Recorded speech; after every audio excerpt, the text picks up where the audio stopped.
السلام عليكم ورحمة الله تعالى وبركاته. أهلا وسهلا بكم وشوية أخبار كواليس تظلمات مش عارف ايه الكلام ده كله هتلاقيه على هذا الرابط. ده كان نتكلم على الموضوع اللي منتشر بقاله أكتر من 12 ساعة، أيمن الرمادي.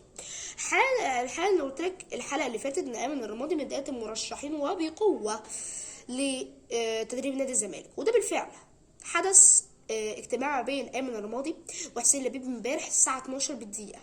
الراجل ايمن الرمادي كان في الامارات. هو كان عايش في الامارات تقريبا، كان بيدرب نادي بس على ما اتذكر، لكن اظن انه مش كان بيدرب نادي. كان في الامارات، سافر امبارح، رجع من الامارات امبارح على الساعه 11 ونص كده.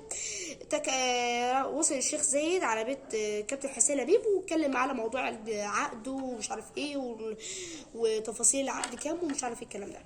فاعتبر ان الزمالك ماتش سيراميكا كليوباترا، ايمن الرمادي هو الذي سيتولى منصب المدير الفني، ومع وائل الاباني نجم نادي الزمالك السابق هيتولى مدير الكوره، وعبد الواحد السيد اعتبر نفسك مش هتشوفه تاني في اداره نادي الزمالك اللي في قطاع الناشئين، هيمسك قطاع الناشئين.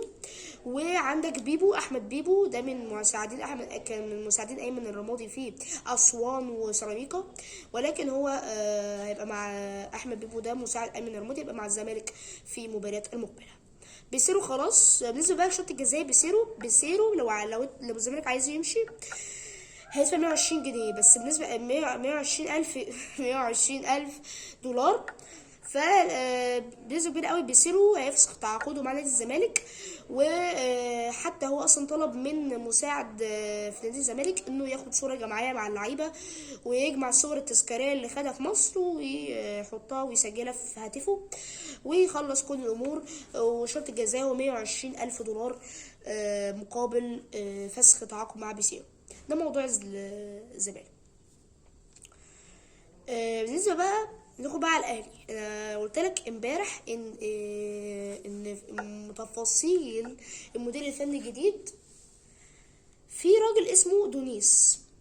الراجل ده فرنسي، دونيس ده فرنسي ماشي، بيدرب دلوقتي نادي اسمه الخليج السعودي اللي هو بيلعب فيه محمد شريف، ولسه جاي لك محمد شريف دلوقتي. دونيس اهلي كان عايز يتعاقد معاه باقصى ما يمكن.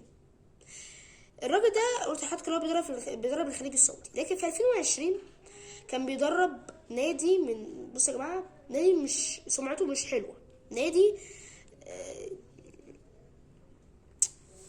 مش عايزه اتكلم يعني، اسمه كتال تل ابيب. النادي ده اسرائيلي، النادي ده ايه، اسرائيل. دونيس ده الاهلي كان عايز يتعاقد معاه باقصى ما يمكن، لكن عرف معلومات عنه، اكتشف ان الراجل ده ايه، كان بيدرب نادي اسرائيلي. فالاهلي قال لك لا مش هنجيبه، لا الراجل ده مش هنجيبه، مع انه في مجال التدريب كويس جدا وهيفيد الاهلي كاس عالم انديه بالذات، ولكن الاهلي شايف ان وحش قوي لما نجيب راجل درب نادي من الكيان الصهيوني اللي هو اسرائيل. ده بالنسبه لتونس. طب في راجل اسمه هيليو سوزا، الراجل ده برتغالي، الاهلي برضه عايز يجيبه، من المدربين المرشحين وبقوه نادي الاهلي. في الاخر برضه انا احساسي، بقول لك احساس، مش بقول لك معلومه، بقول لك احساس ان جوميز في الاخر هو اللي هيجي. والله ما هو واضح جدا إن يعني كل اللي احنا شايفينه ده بيبين قوي ان الاهلي قريب جدا من ان يجيب مدير فني. بس قلت لك ان عماد النحاس ممكن يتولى الاهلي في كاس العالم للانديه في الفتره المقبله، بقول لك ممكن. فده بالنسبه لنادي الاهلي. المدير الفني الجديد يعني هيليو سوزا ودونيس، لكن دونيس خلاص صرف النظر عنه، لكن هيليو سوزا هو برضو عليه كلام.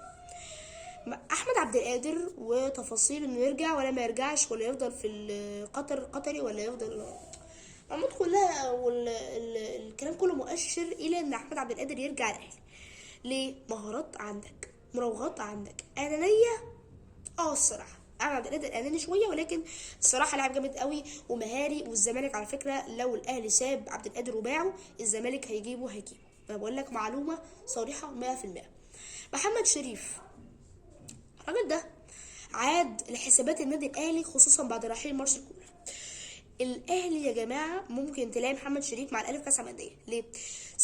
سمعت كده من احد المواقع اللي على الانترنت ان محمد شريف قريب جدا من انضمام النادي الاهلي، وده حقيقه.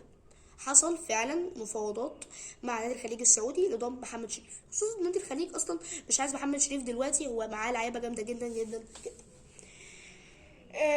وسام ابو علي الراجل ده جاي له عرض جامد قوي من انتراخت فرانكفورت، اللاعب اللي كان النادي اللي كان بيلعب فيه عمر مرموش، ب 11 مليون دولار. يستحق وسام ابو علي بالتاكيد، ورقم جامد قوي قوي، يعني تقول كده مليار جنيه. مليار جنيه. انتراخت فرانكفورت عرض على الاهلي انه ياخد وسام ابو علي مقابل زي ما قلت لك 10 مليون او 11 مليون دولار. وسام علي ما عندوش مانع، هو اصلا شايف ان فترته مع الاهلي يعني مش بقت كويسه فعايز يمشي. والاهلي كمان قال لك بعد كاس عالم الانديه بس ممكن امشي لك وسام ابو علي، والدليل ان هو بيتكلم محمد شريف. طب هو بيتكلم محمد شريف ده عندنا جراديشار، ولسه جايلك في موضوع جراديشار وسام ابو علي. قال لك عشان ممكن وسام ابو علي يمشي، قال لك عشان ممكن وسام ابو علي يمشي. لو نزل وسام ابو علي جراديشار، الراجل ده عنده دوري اوروبا، او بمعنى صح الكاس الامم الاوروبيه تحت سن 21 سنه. منتخب سلوفينيا بيشارك فيه، فمنتخب سلوفينيا البطوله ده تقام في يونيو، فمنتخب سلوفينيا عايز ايه؟ عايز اللاعب ده خلال فتره البطوله. فالاهلي قال لك ده لا لا لا لا، قال لك ايه؟ لا لا لا لا، ده لاعب مهم قوي قوي قوي قوي معانا، لاعب مهم قوي قوي ايه معانا. فدلوقتي لسه الموضوع برضو مش واكل مع المنتخب السلوفيني، خصوصا ان الموضوع ده راح للاتحاد السلوفيني كرة القدم. ف خلينا نشوف بقى القادم ايه. تعالى كده نتكلم في اليو ديانج الاهلي عايزه في كاس العالم للانديه، بس فتره الاعاره لحد 30 يونيو. نادي الخلود مش عايز يستغني عن اليو ديانج، ده اللي عايز يقطع الاعاره، وقال لك انا عايز اليو ديانج، واللاعب ده ما يتسابش، دبابه ماليه، دبابه ايه ماليه. والاهلي مش عايز يسيبه، والخلود مش عايز يسيبه، ولكن الخلود هيسيبه في 30 يونيو. سمعت برضه ان نادي الخلود عرض على الاهلي 3 مليون دولار لضم اليو ديانج نهائيا. فده موضوع كل المواضيع. امبارح انتر ميلان كانت بتلاعب برشلونة على نص نهائي دوري ابطال اوروبا وللذهاب الى نهائي دوري ابطال اوروبا. الحقيقة ان برشلونة في الاول كان خسران 2-0 في اول الشوط، بعد كده برشلونة رجعت تاني وسجلت التعادل، وصل الماتش للشوط الاضافي. هو الماتش خلص 3-3، انتر ميلان جاب جون في الاخر بعد ما كان برشلونه عمل ريمونتادا عالميه، ممكن كسبان 3-2، راح في اخر دقايق كسب او تعادل. بعد كده برشلونه بقى رجعت، لا ما رجعتش 3-3، ما رجعتش. انتر ميلان جابت جون رابع وكسبت وتأهلت لنهائي. النهارده هنشوف ماتش جامد قوي ما بين ارسنال وباريس سان جيرمان، برضو على الوصول الى نهائي دوري ابطال اوروبا. فدي يعني مش هو اللي يدي الافضليه ارسنال وباريس سان جيرمان. اخر حاجه بقى احنا هنتكلم على محمود مرعي، او بخصوص المدافع الجديد للنادي الاهلي. محمود مرعي الاهلي عايزه، عرض على يعني حصلت مفاوضات مع نادي بيراميدز بخصوص محمود مرعي نجم بيراميدز بكل تاكيد، مدافع تقيل. فالاهلي عرض على بيراميدز 30 مليون جنيه لضم. بيراميدز ما عندوش مانع انه يبيع مين؟ لا، خصوصا ان برضو قلت لك قريبا سيحدث تعاون ما بين الاهلي وبيراميدز في كل حاجه، صفقات بقى، اي حاجه، كل حاجه ماشي.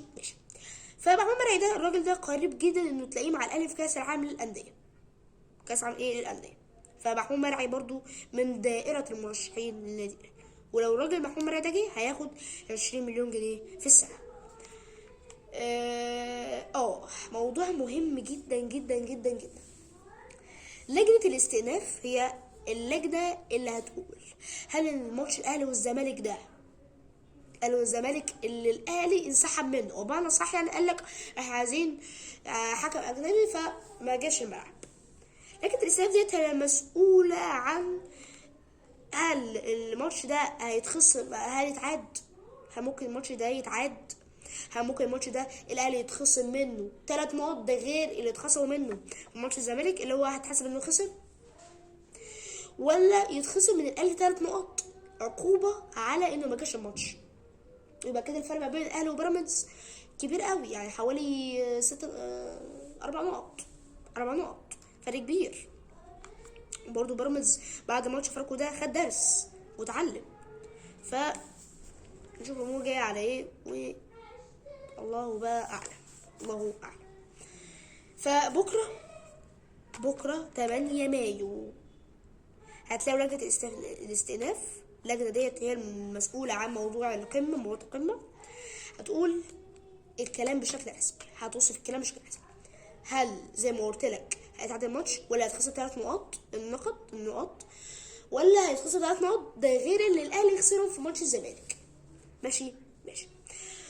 اخر حاجه كريم البركاوي لسه برضو المفاوضات شغاله وكل حاجه شغاله، وان شاء الله كده نشوف الزمالك على اعلى افريقيا مع نادي الاهلي. كده خلصنا حلقتنا.